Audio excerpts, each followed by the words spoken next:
Gordon goes foreign.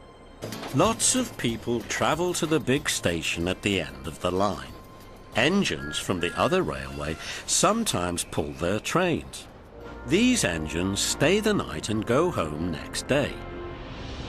Gordon was talking one day to one of these.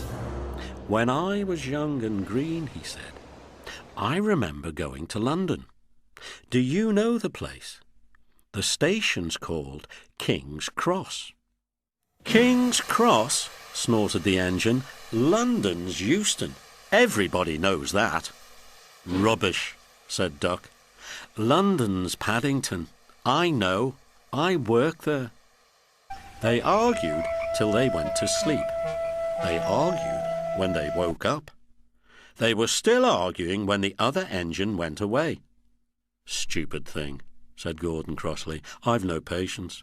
"Stupid yourself," said Duck. "London's Paddington. Paddington. Do you hear?" "Stop arguing," James broke in. "You make me tired. You both agreed about something anyway." "What's that?" "London's not Euston," laughed James. "Now shut up." Gordon rolled away, still grumbling. "I'm sure it's King's Cross. I'll go and prove it." But that was easier said than done. London lay beyond the big station at the other end of the line. Gordon had to stop there. Another engine then took his train.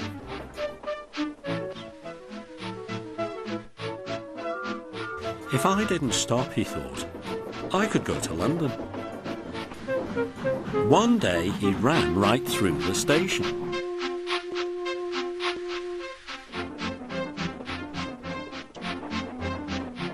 Another time he tried to start before the fireman could uncouple the coaches.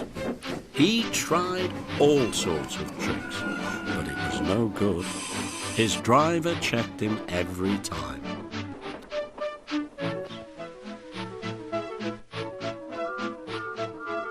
"Oh dear," he thought sadly, "I'll never get there." One day he pulled the express to the station as usual. His fireman uncoupled the coaches and he ran onto his siding to wait till it was time to go home. The coaches waited and waited at the platform, but their engine didn't come. A porter ran across and spoke to Gordon's driver. "The inspector's on the platform. He wants to see you." The driver climbed down from the cab and walked over the station. He came back in a few minutes looking excited. "Hello," said the fireman. "What's happened?" "The engine for the express turned over when it was coming out of the yard.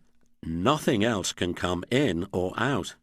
They want us to take the train to London. I said we would if the Fat Controller agreed.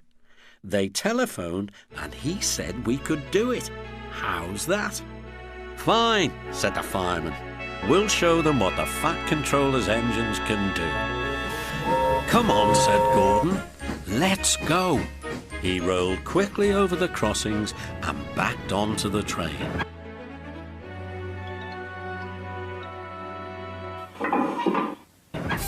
It was only a few minutes before the guard blew his whistle, but Gordon thought it was ages. "Come on, come on," he puffed to the coaches. "Come on, come on, come on, come on, come on. We're going to town, we're going to town," sang the coaches slowly at first, then faster and faster. Gordon found that London was a long way away. "Never mind," he said. "I like a good long run to stretch my wheels." But all the same, he was glad when London came in sight. The Fat Controller came into his office next morning. He looked at the letters on his desk.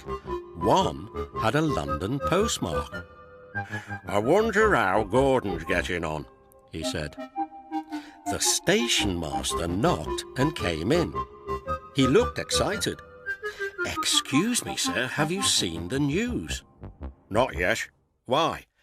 "Just look at this, sir." The Fat Controller took the newspaper. "Good gracious me," he said. There's Gordon. Headlines too. Famous engine at London Station. Please call to control crowds. The Fat Controller read on, absorbed. Gordon returned next day. The Fat Controller spoke to his driver and fireman. I see you had a good welcome in London. We certainly did, sir. We signed autographs till our arms ached, and Gordon had his photograph taken from so many directions at once that he didn't know which way to look. Good, smiled the Fat Controller. I expect he enjoyed himself, didn't you, Gordon? No, sir, I didn't. Why ever not? London's all wrong, answered Gordon sadly. They've changed it.